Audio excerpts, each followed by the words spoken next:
Hey there, this is Zach from Zach'sGunBelts.com. I've had numerous requests from my customers to do a video on how I make my gun belts. And what you're about to watch is all the steps that I take in creating a gun belt from beginning to end. So without further ado, here's the video, and I hope you enjoy.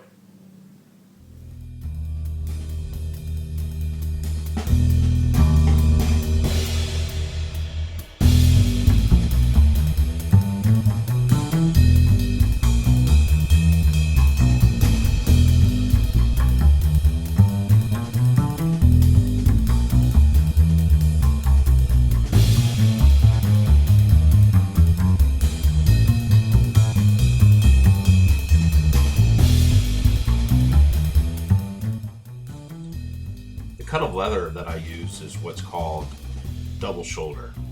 And what I like about this particular cut of leather is that it offers an amazing amount of strength and resilience, which is perfect for gun belts.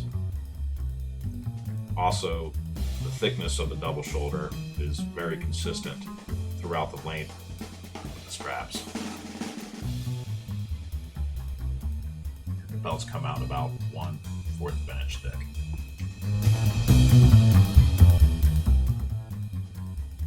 After I cut the leather from the double shoulder, I size the straps according to the measurement the customer provides me.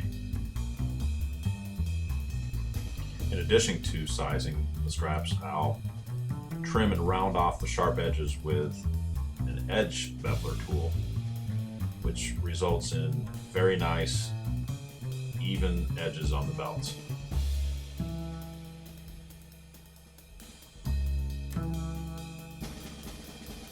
In addition to sizing the straps, you'll see me here cutting the stitch grooves down the length of the straps.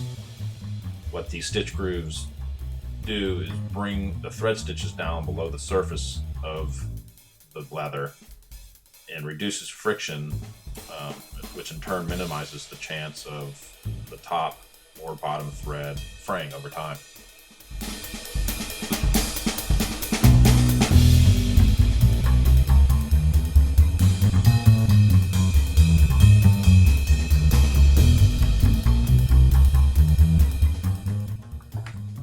After sizing the straps, it's time for the dye. On this particular belt, I'm using a solution what's called vinegaroon. And vinegaroon is essentially a homebrew dye of sorts made from combining steel wool and distilled vinegar. After you let the two sit for a couple weeks, you end up with ferric acetate. Once this ferric acetate touches the leather, it immediately reacts with the natural tannins in the leather, resulting in a outstanding gray-black finish. Instead of a dye, it's more of a permanent chemical reaction.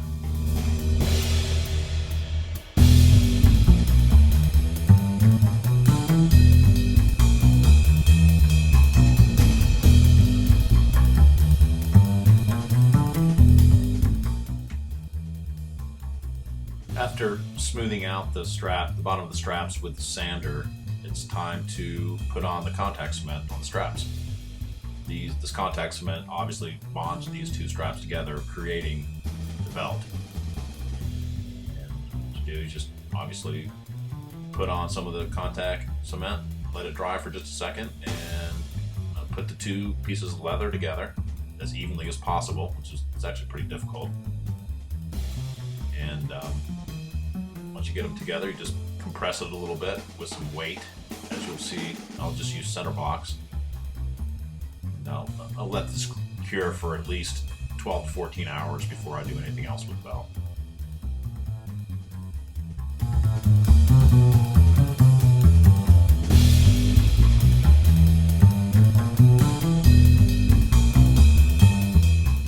And we're at day 3.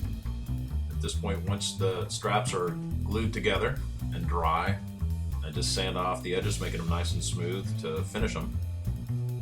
And this sander makes it very easy to do.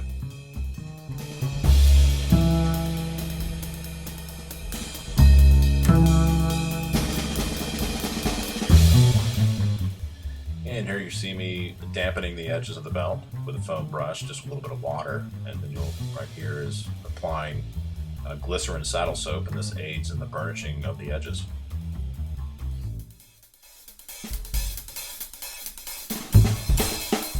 And off to the leather burnisher. This is a burnisher attached to a drill press, and burnisher is made out of cocobolo wood, which heats up and really aids in the smoothing out of the edges.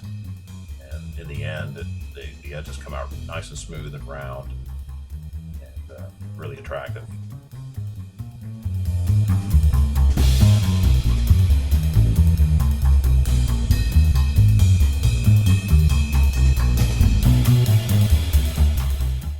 Once I take the belt off of the leather burnisher, what I do is I kind of finish it up by hand burnishing, and you see me more saddle soap, just finishing the edges here.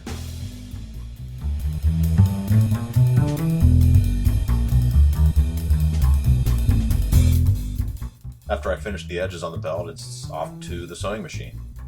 And this leather sewing machine is heavy duty and can sew leather up to 3/4 to an inch thick, so it definitely gets the job done.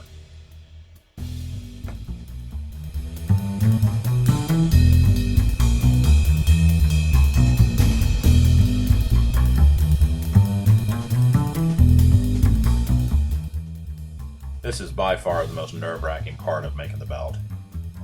You screw up here, then you have to start the whole belt over. I haven't done it too many times, but it has happened. And, once I'm done sewing this thing, it's almost a sigh of relief. I can finally see the light at the end of the tunnel for finishing this belt.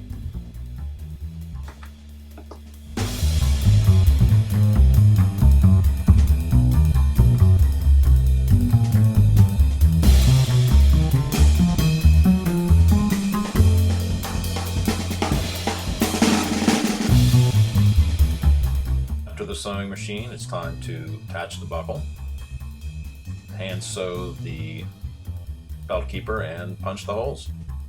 And once that's done, then I'll apply just a thin layer of Aussie conditioner, and that gives the belt a nice darker black sheen to it. And what that'll do is this will absorb overnight and it'll finish off the belt quite nicely.